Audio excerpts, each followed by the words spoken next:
আসসালামু আলাইকুম আরহামতুল্লাহ। নবনির্বাচিত বাংলাদেশের বর্তমান ক্ষমতাসীন দল ও বিরোধী দলের 300 পার্লামেন্ট মেম্বার এমপি মহোদয় এবং প্রধানমন্ত্রী সহ 25 জন মাননীয় মন্ত্রী এবং 24 জন মাননীয় প্রতিমন্ত্রী এবং প্রতিটা মন্ত্রণালয়ের মাননীয় সচিব, উপসচিব, জয়েন্ট সেক্রেটারিগণ এবং 64 জেলার মাননীয় জেলা প্রশাসক মহোদয়, প্রতিটা উপজেলার মাননীয় উপজেলা নির্বাহী কর্মকর্তা মহোদয়, দেশের এই গুরুত্বপূর্ণ সময় অতিক্রম করতে প্রতিটা ব্যক্তি যদি গুরুত্বের সাথে সময়ের কাজ সময় করে পরিকল্পনা মাফিক রাষ্ট্র ঠিক রাখা যায়, দুর্যোগ থেকে অবশ্যই পরিত্রাণ এবং স্থির রাষ্ট্র পরিচালনা করা সম্ভব। সময়ের 1 ভর, অসময়ের 10 ভর। আমরা কয়েকদিন আগেই অনুরোধ করেছি, অবগত করেছি, আবেদন করেছি, রাষ্ট্রীয় কর্ণধার যারা আছেন এখন থেকে যদি এই তেল সংকটের সময় বিদ্যুতের চিন্তা না করেন, অবশ্যই আলোকিত বাংলাদেশ অন্ধকারে নিমজ্জিত হবে। কারণ প্রতিটা শিক্ষা প্রতিষ্ঠানের শিক্ষা কার্যক্রম যদি এখন থেকে একটানা সকাল 9টা থেকে 1টা পর্যন্ত করা যায়, এখানে বিদ্যুতের কোনো প্রয়োজন হয় না।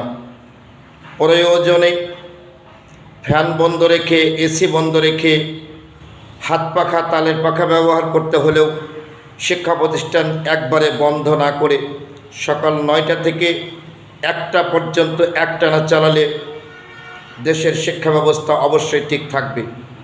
এবং মাননীয় প্রধানমন্ত্রী মহোদয়, আপনি যদি দেশের এই সময়টা সঠিকভাবে পরিচালনার স্বার্থে বিশ্বের সকল রাষ্ট্রনায়কদের মাঝে আপনার ভূমিকা ঠিক রাখতে চান, দেশ অচল না করে সচল রাখতে চান, তাহলে সন্ধ্যা 6টার মধ্যে সারা দেশের মার্কেট যদি দিনের আলো থাকতে বন্ধ ঘোষণা করা যায়, বেচাকেনা একটুও কম হবে না, সব বেচাকেনা ঠিক থাকবে, কিন্তু রাতের অন্ধকারের ওই বিদ্যুৎ খরচটা অবশ্যই কমপক্ষে 3 ভাগের 1 ভাগ কমে যাবে।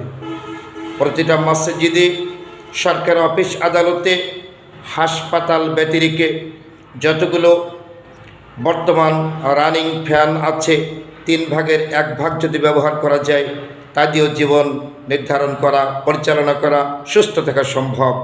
এখানেও বিদ্যুৎ সাশ্রয় হবে। এছাড়াও বিভিন্ন পর্যায়ে যে সমস্ত কার্যক্রম, বিশেষ করে জুট মিল, গার্মেন্টস সেক্টরে, একটা কার্যালয়ে, একটা গার্মেন্টসে যদি 5000 লাইট জ্বালানো হয়, দিনের আলোয় আলোকিত অবস্থায় 5000কে সীমিত করে 1000 লাইট দিয়ে দরজা জানালা খুলে সে কার্যক্রম পরিচালনা করা সম্ভব। রাতের অন্ধকারে যখন গার্মেন্টস সেক্টরে সারা রাত কাজ করে শিফট ওয়াইজ এবং জুট মিলে কাজ হয়, সেখানেও বিদ্যুৎ সাশ্রয় করা সম্ভব যদি একটু রুটিন করে দেওয়া যায়। তাই সকল মন্ত্রী মহোদয়, উপমন্ত্রী মহোদয়, প্রতিমন্ত্রী এবং জেলা প্রশাসক, সচিব, উপসচিব, জয়েন্ট সেক্রেটারি, কমিশনার সর্বস্তরে যদি এখন থেকে সিদ্ধান্ত নেওয়া যায়, রাষ্ট্রের অবকাঠামো ঠিক থাকবে, ব্যবস্থা ঠিক থাকবে, মানুষ সুস্থ থাকবে, বিশৃঙ্খলা থেকে রাষ্ট্র সুন্দর পরিচালনা করা সম্ভব হবে। মাননীয় মন্ত্রী, প্রতিমন্ত্রী মহোদয়।